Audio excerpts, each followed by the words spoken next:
আসসালামু আলাইকুম, আশা করি আপনার সবাই ভালো আছেন। তো আজকের ভিডিওটা হচ্ছে আলীর হায়দারি হাক। এটা সমস্ত হায়দারি হাকের ভিতরে এটা হচ্ছে সর্বশ্রেষ্ঠ হায়দারি হাক। এটা মন্ত্রটা অনেক বড় একটা মন্ত্র। এই হায়দারি হাকের কাজ কি কি আমি সেটা বলতেছি। এই হায়দারি হাক দিয়ে আপনারা জিনপুরি দোষী যত কিছু আছে সব কিছুকে মেরে ফেল দিতে পারবেন। যত বড়ই সে জিন হোক, যত বড়ই জিনের যদি বাদশাও হয়, সে মরতে বাধ্য এই বানে 100% সে মারা যাবে। আর দ্বিতীয়ত, এটা দিয়ে যত বড় দেবতাই হোক ওকে তাড়াই দিতে পারবেন। তৃতীয়ত, এটা দিয়ে গুপ্তধন, আপনারা গুপ্তধনের যে পাহারাদার থাকে, ধনসুর মালসুর, এইসব পাহারাদারকে এখান থেকে ভাগাইতে পারবেন। মানে গুপ্তধন ছাইরা তারা তাদের জান নিয়ে বাসা টানাটানি উঠে যাবে। এটা যখন পড়বেন তাদের জান নিয়ে টানাটানি উঠে যাবে। তারা বলবে, ছাড় তোর গুপ্তধন, আগে পলাইয়া যাই এই বান মারলে। আবার এটার উপকারিতা এটাই, যদি কোথাও যদি বিপদের মধ্যে পড়েন বা কোনো রোগী দেখতে গেছেন জিনপুরে আপনাকে অ্যাটাক করতেছে, এটা পড়বেন। জিনের সর্দার যদি জিনের যদি বাদশাও হয়, তারপরে এটা এটা এটা পড়ার সঙ্গে সঙ্গে ওখান থেকে যাবে, আর বাপ দাদা 14 গোষ্ঠী ওখান থেকে সরে যাবে। এটার কাছে কোনো দেবদেবতা টিকতে পারে না। আমি যে আলীর হায়দারি একটা দিব, এটার কাছে কোনো দেবদেবতা টিকতে পারে না, যত বড় দেবদেবতা হোক। এটা পড়ার সঙ্গে সঙ্গে চলে যাবে। এরকম হায়দারি হাক আমার কাছে প্রায় 5টা থেকে 6টা আছে।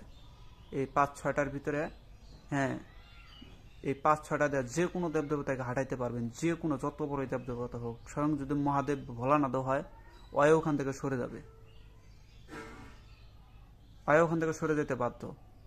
কিন্তু ওগুলা ব্যবহার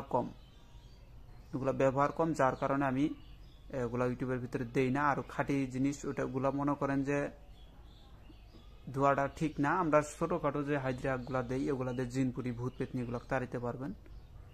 হ্যাঁ, এগুলা কাজ আপনার কবিরাজের ক্ষেত্রে এগুলো করতে পারবেন। কিন্তু অত বড় বড় শান, অত বড় বড় মান, অত বড় বড় বান, এগুলা ইউটিউবে দোয়াটা ঠিক নয়। এগুলা ওস্তাদের কাছে থাকে, তাই বলে যে সবাইকে দোয়া লাগবে এটা এমন কথা না।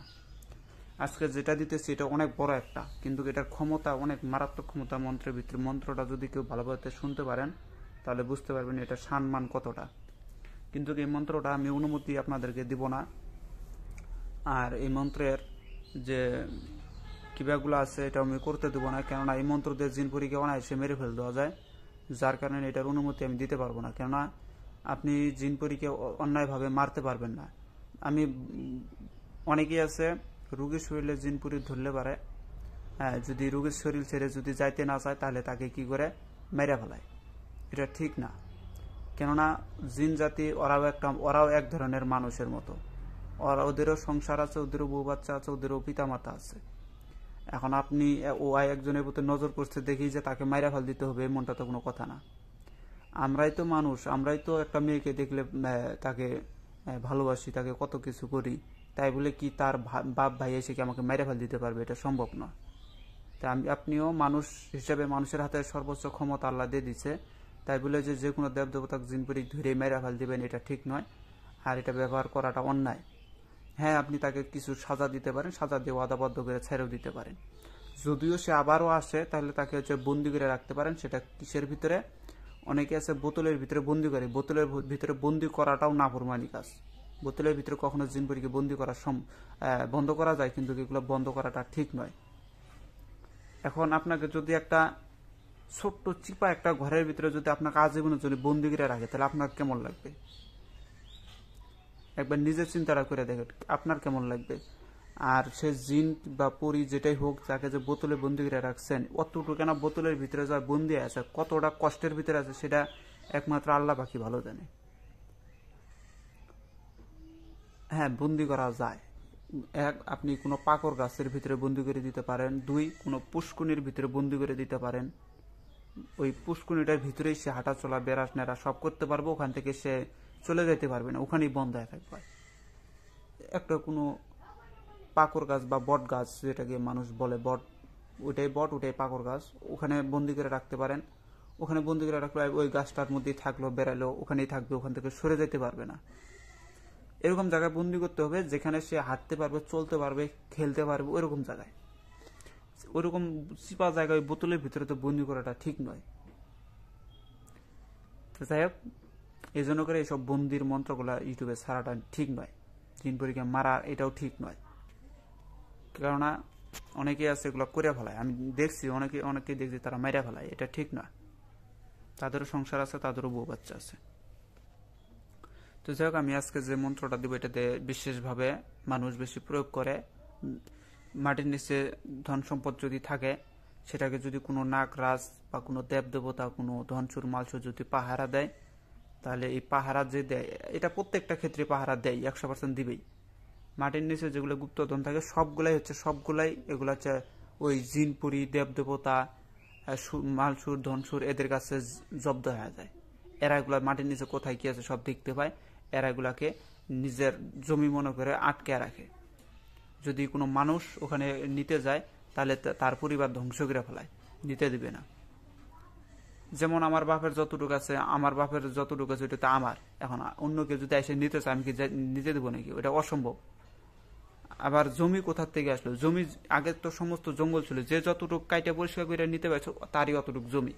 ওই রকম মাটির নিচে যে গুপ্তধনগুলো অজান্তে রয়ে গেছে, এই জিনপুরিটা ওরা তো দেখতে পায়, ধনসুর মালসুর এরা দেখতে পায়। তখন এরা কি করে, ওইটাকে তাদের জিম্মাদারি করে নেয়, ওটা নিজের কন্ট্রোলে নিয়ে নেয়, অতটুকু এখন তার। আর ওইটাকে যদি কোনো মানুষ নিতে যায়, সেক্ষেত্রে তার ক্ষতি করে।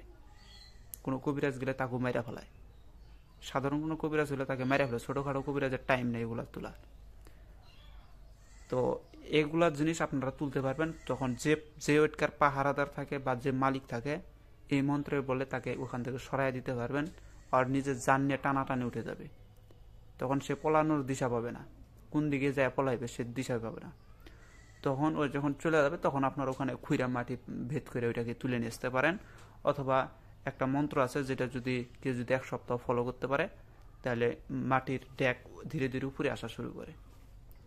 ছোট্ট একটা মন্ত্র, আল্লাহর হাট মোহাম্মদের বাজার, ফল্লার জায়গার ভিতরে ধন, এটাকে বলতে হবে, নাম দিতে হবে, ফল্লার জায়গার ধন মাটি ফাটিয়া উপরে আন, ইয়া আলী ইয়া আলী ইয়াহু। এভাবে 108 বার প্রত্যেক দিন, এক টাইমে 108 বার একটা পানির ভিতরে 1 ঘটি পানি সামনে রেখে 108 বার মন্ত্রভূত করে সেই পানিটাকে ওই যে জায়গায় আছে ওই জায়গাটার ভিতরে ছিটা দিবেন, পানিটা ঢালে দিবেন। দিয়া এভাবে 1 না 7 দিন করলে পারে দেখবেন ওই টাকার মাটি যত নিচেই ওই ধনটা থাকবে, ধীরে ধীরে মাটি ফেটে উপরে আসা শুরু করে। এখন এটা হচ্ছে আনানির পদ্ধতি, মাটি ফেটে উঠার। এখন সর্বপ্রথম হচ্ছে তাকে খেদানো, ওটা হচ্ছে মিন। যদি এগুলো তুলতে চান, আপনার ক্ষতি করবে, আপনার পরিবারের ক্ষতি করবে, গরু ছাগল সব মাইরা তুষ করে দেবে, এই জন্য করে খেদাতে হয়। তো যাই হোক, মন্ত্রটা শুনেন। মন্ত্রটার এজাজত আমি দিব না, মন্ত্রগুলার এজাজত দিব না, এগুলো খুব বড় ডেঞ্জারাস মন্ত্র। আলীর হায়দ্রি হাক, আমার কাছে বহুত আলীর হায়দ্রি হাক আছে, যেগুলো শুনলেই মানুষের মন ভরে যায়। আলীর হায়দ্রি হাক কখনোই কুফরি হয় না। যারা বলে আলীর হায়দ্রি হাক কুফরি, এগুলো তারা কুফরি বানাইছে, বানোয়াট মন্ত্র। আলীর হায়দ্রি হাক কখনো কুফরি হবে না। সব থেকে পৃথিবীর বুকে যদি ইসলামিক ভিতরে যদি কোনো শক্তিশালী মন্ত্র থাকে, তাহলে সেটা একমাত্র মা ফাতেমা, মাওলা আলী, মা ফাতেমা আর হচ্ছে নারা কালাম। এই 3টা শক্তি হচ্ছে সর্বোচ্চ বড় ইসলামিক মতে। নারা কালাম বান মানুষ এত যে মারে না, কোনো কবিরাজে মারতে চায় না, কেননা নারা কালামের একটা অ্যাকশন থাকে। যে ব্যক্তি নারা কালাম চালান দেয় তার নিজেরও ক্ষতি হয়, সেজন্য করে নারা কালাম মানুষ প্রয়োগ করেই না। নারা কালাম বিয়ের আগে, বাচ্চা কাচ্চার আগে যদি কেউ নারা কালাম প্রয়োগ করে, তাহলে তার বাচ্চা কাচ্চা হয় না, বাড়ির যে কোনো একজন কর্তাও মারা যেতে পারে। এই জন্য নারা কালাম মানুষ ব্যবহার কম করে। নারা কালাম মানুষ কখন ব্যবহার করে? যেমন পাতা খেলার ভিতরে নারা কালাম ব্যবহার করা হয়। প্রথমে সাধারণ মন্ত্র, অনেক মন্ত্র আছে যেগুলোতে টানে, পাতাকে টানে। যখন দেখতেছে যে পাতা আমার দিকে না আইসা, উল্টা তাদের দিকে যাইতেছে, তখন সে নারা কালাম ব্যবহার করে। আর নারা কালাম মারলে পাতার বাপ দাদা 14 গোষ্ঠী আসা শুরু করে। নারা কালামকে সবাই মানে। তো যাই হোক, তো আজকে যেটা দিতেছি সেটা আমি বলতেছি আপনাদেরকে, আপনারা শুনেন। প্রথমে আমি বলতেছি, আপনারা শুনবেন। নারাকালাম মন্ত্র সবার কাছে নাই। নারাকালাম এটা গোপন জিনিস, এটা এত সহজে না, এটা ওস্তাদেরাও শিষ্যকে দেয় না। যতই ভালো শিষ্য হোক তারপরেও দিতে চায় না নারাকালাম। নারাকালাম খুবই খারাপ, শুনতে খারাপ, বলতেও খারাপ, কিন্তু আসলে মন্ত্র কিন্তু খারাপ না। এটা ইসলামিক মন্ত্র, ইসলামিক ভাবে চলে, এখানে কোনো কিছুই নাই। নারাকালাম মন্ত্র এটা হচ্ছে সত্য যুগ থেকে আসতেছে, কলির যুগ পর্যন্ত আছে। এই নারাকালাম দিয়ে অনেক কিছু করা যায়। তো যাই হোক, নারাকালাম হচ্ছে সর্বোচ্চ উচ্চ মানের একটা বিদ্যা। এটা কোনো গুরু শিষ্যকে শিক্ষা দিতে চায় না, দিলেও খুব কম দেয়। যেমন আমার কাছে কিছু আছে নারাকালাম, যেগুলো আমি প্রয়োগ করতে আমাকে নিষেধ করছে, সেজন্য আমি ওগুলো প্রয়োগও করি না। হ্যাঁ, এমনি আমার মুখস্থ আছে, চর্চা আছে, কিন্তু প্রয়োগ করি না এগুলো। তো যাই হোক, আমি মন্ত্রটা বলতেছি। এটা হচ্ছে আলীর হাইদ্রিয়া। বিসমিল্লাহির রহমানির রহিম। শাহ আলী হাইদ্রিয়া হাকের শব্দ আমি মানে শুরু থেকে বলতেছি, আপনারা রেকর্ডটা ভালো করে শুনেন। শাহ আলীর হাইদ্রিয়া আসমান জমিনে লাগিস্টাক শাহ আলী হাইদ্রিয়া হাকের শব্দ 16 করোড় যায় ধন সুর মাল চক্ষু সন্ন্যাসী জিনপুরি ভাগিয়া পালায়। শাহ আলী বলে, আল্লাহ তুমি শয়নের সব, আল্লাহ তুমি দিয়েছ আমায় পালনের ভার। আল্লাহ বলে, ওহি আলী তুমি হও মেহেরবান। মারিয়া পাতালের মাসানকালী করিব কানকানি বলিয়া শাহ আলী কোন কর্ম করিল, ধনুকে খেচিয়া বান হাতে করি লইল, বিসমিল্লাহ বলিয়া বান খেচিয়া মারিল, ধন চুর মাল চক্ষু সন্ন্যাসী জিনপুরি মারিয়া করিল সংহার। আলীর হাজিরা হাকে শব্দ 16 করো জাহান কালে আমির হামজা জানিবার পায়। আমির হামজা বলে, ওহে দয়াময়, দেওদানব তাড়াইতে যাব আমি জোর করে, একথা বলিয়া কোন কর্ম করিল, ঢাল তেরা গর্জন বান্ধিয়া লইল, গর্জন ছাড়িয়া বিলম্ব লম্বে যায় 33 কোটি দেব দেবতা তরাসে গলায়। গঙ্গা পারে মলবদ্ধ কইতে করে ভর ভূত পেরত, গঙ্গা পারে মলবদ্ধ কইতে করে ভর দেব দেবতা কাবে দেখো থর থর। ডান হাতে ধরে তাক বাম হাতে খুঞ্জি করত, ভূত পেরত জিনপুরি কাটে কত হাজারো হাজার। ধনসুর বলে, ওই মালসুর বাই সাত সাত সোনার উপা পালাইয়া যায়। এ বলে সব পালাইয়া যায় উমরে আম্বিয়া ধুরিয়া থেকে কালামা পড়ায়। কারো কাটে হাত পা, কারো কাটে কান, কালামা পড়াইয়া কাউকে করে মুসলমান। উমরে আম্বিয়া বলে, ওহে দেবগণ বংশ ক্রিয়ায় তোমাক করিব মুসলমান। হুনামেতে হুঙ্কার। এখন আপনাকে এখানে বলতে হবে যে আপনি কি করতে চান। যদি কারো বাড়ির দুর্দশী খেদাইতে চান তাহলে বাড়িরটা বলতে হবে, আর যদি কোনো জায়গার কোনো কোনো ধন তুলতে চান তার মালিকের জায়গাটার নাম বলতে হবে। যে হুনামে হুঙ্কার, অমুকের জায়গা জমির ভিটার সমস্ত দোষ দোষী, এখানে দোষ দোষীও বলতে পারেন। এখানে আপনারা জিনপুরি কালী দেব দেবতাক মারিয়া করুণুর সংহার। আল্লাহু আকবার, বাহাক্কা লা ইলাহা ইল্লাল্লাহ মুহাম্মাদুর রাসূলুল্লাহ। এটা নিয়মটা আমি বলতেছি না, আমি শুধু মন্ত্রটা বলতেছি, আপনাদেরকে নিয়মটা বলা যাবে না। আবারও বলতেছি, আপনারা শুনবেন। শাহ আলীর হাইদ্রিয়া হাক আসমান জমিলে লাগিস্টাক শাহ আলী হাইদ্রিয়া হাকের শব্দ 16 করো যায় ধন সুর মাল সুর সন্ন্যাসী জিনপুরি ভাগিয়া পালায়। শাহ আলী বলে, আল্লাহ তুমি শয়নের সব, আল্লাহ তুমি দিয়েছ আমায় পালনের ভার। আল্লাহ বলে, ওহে আলী তুমি হও মেহেরবান। মারিয়া পাতালে দেবদান মাসানকালী করিবা খানকানি বলিয়া শাহ আলী কোন কর্ম করিল, ধনুকে খেঁচিয়া পান হাতে করিল, বিসমিল্লাহ বলিয়া পান খেঁচিয়া মারিল, ধনচুর মালচুর সুসেনেছে জিনপুরি মারিয়া করিল সংহার। শাহ আলীর হাজিরাকে শব্দ 16 করো যায় হেনকালে আমির হামজা জানি ব্যাপারে। আমির হামজা বলে, আল্লাহ তুমি দয়াময়, দেওদান তারাইতে যাবো আমি জোর করে, এই কথা বলিয়া কোন কর্ম করিল, ঢালতেরা গর্জন বান্ধিয়া নইল, গর্জন ছেড়ে বিলম্ব যায় 33 কোটি দেব দেবতা তরাশায় পারা। গঙ্গাবারে মনোবুদ্ধ কইতে করে ভর, কত ভূত পেরো দেওদানব কাপে থর থর, ডান হাতে ধরে থাক বাম হাতে খুঁজছি গারক। কত ভূত পেরো জিনপুরি কাটে কত হাজার হাজার। ধনসুর বলে, মাছুর বা সাত সাত সোনার পালাইয়া যায়। এ বলে সব পালাইয়া যায় উমরে আম্বিয়া ধরিয়া থাকে কালমা পড়ায়। কারো কাটে হাত পা, কারো কাটে কান, কালমা পড়াইয়া কাউকে করে মুসলমান। উমরে আম্বিয়া বলে, ওই দেখমান বংশ ক্রিয়া তোমাক করিব মুসলমান। হুনামে হুঙ্কার। ফালনার বাড়ির দোষী জিনপুরি মাসানকালিক মারিয়া করুণ সংহার। আল্লাহু আকবার, বাহাক্কা লা ইলাহা ইল্লাল্লাহ মুহাম্মাদুর রাসূলুল্লাহ। এই ছিল মন্ত্র। তো যাই হোক, এটার নিয়মকরণ আমি দিতেছি না, কেননা এগুলা মানুষ খারাপ কাজে ব্যবহার করতে পারে। এগুলো বিদ্যা ইউটিউবে ছাড়াটাও ঠিক না, কিন্তু তারপরেও আপনাদেরকে দিলাম।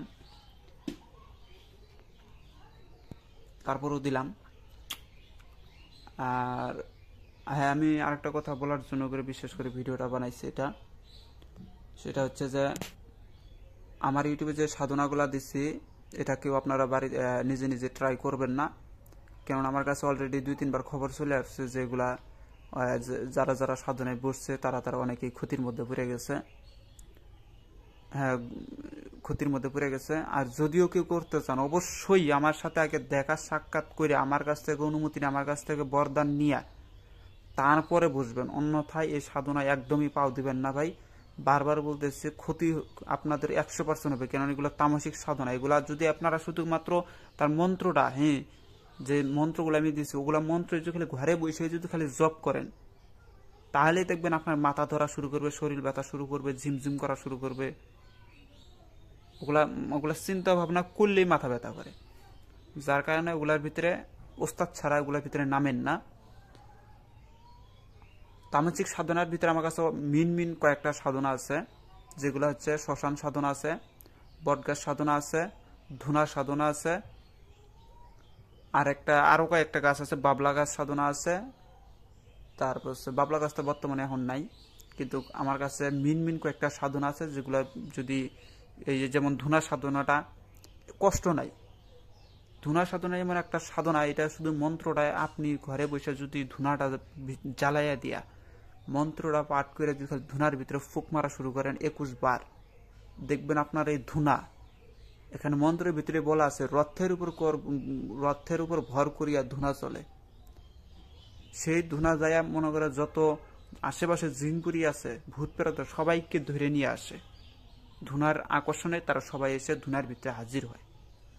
ওখানেই বলা আছে, মন্ত্রের ভিতরে বলা আছে। এগুলো একটা বড় একটা মন্ত্র, এগুলো আমি আরেকদিনকে দিব, সমস্যা নেই। কিন্তু এটার অনুমতিও দেবো না, নিয়ম কারণও দেবো না, কিচ্ছুই দিব না। ওই ধুনার মন্ত্রটা যদি ঘরে বসে থেকেও জপ করে 100% সে রেজাল্ট পাবে। ওইটা 100%, 7 দিন, মাত্র 7 থেকে 11 দিনের সাধনা যদি কেউ করে 100% সে ফল পাবে। জিনপুরে কোথায় আছে, বাপদাতা 14 গোষ্ঠী ওখানে এসে হাজির হয়ে যায়। আপনারা যদি কোনো মারণ কাজ করেন ওই ধুনা নিয়ে চালান করে দিবেন, ওখান থেকে দেখবেন যে যার নাম নিয়েছেন খতম করে থিয়ে আসে করবে, পাগলা বানায় থিয়ে আসবে। বশীকরণ কাজ করবেন, ঘরে বসে থেকে ধুনা জ্বালায় দেবেন, মন্ত্র জপ করবেন, নাম উল্লেখ করে দেবেন, শেষ। ভূত পেয়ে যা তাদেরকে বাইন্দা বুন্দা করে বশীকরণ করাই দিবে। কিন্তু এগুলা সাধনা ইউটিউবে দেওয়া যায় না। যেমন বট গাছ, পাকর গাছ, বট, পাকর আর পাকড়ি, বট আর হচ্ছে কিবা বলে, এই অনেক জায়গায় অনেক নাম বলে এগুলা। এই বট গাছের, এই পাকর গাছের অরিজিনাল ভেদ যদি কেউ পাওয়া যায়, সে যদি অরিজিনাল ভেদটা পাওয়া যায়, তাহলে তাকে আর সাধন করার লাগে না। সে শুধু নিয়ত করে যাবে বট গাছের তলে, নিয়ম ফলো করে আগরবাতি, মোমবাতি, ধূপধুনা এগুলো ইত্যাদি যেগুলো কাজ আছে এগুলো করে দিয়ে যদি চলে আসে, তার মনস্কামনা সঙ্গে সঙ্গে পূরণ হয়ে যাবে। কিন্তু বট গাছের ছোট্ট একটা সাধনা করে নিতে হয়। এটা খুব সহজ, কঠিন ব্যাপার না, কোনো কষ্টেরও ব্যাপার না, কোনো ভয়েরও ব্যাপার না। কিন্তু বট গাছ এটাকে বলা হয়, এটার হাকিকত আছে। কিন্তু এই বট গাছ সৃষ্টির আগে এই বট গাছ ছিল। ইসলামিক মতে আমরা বলি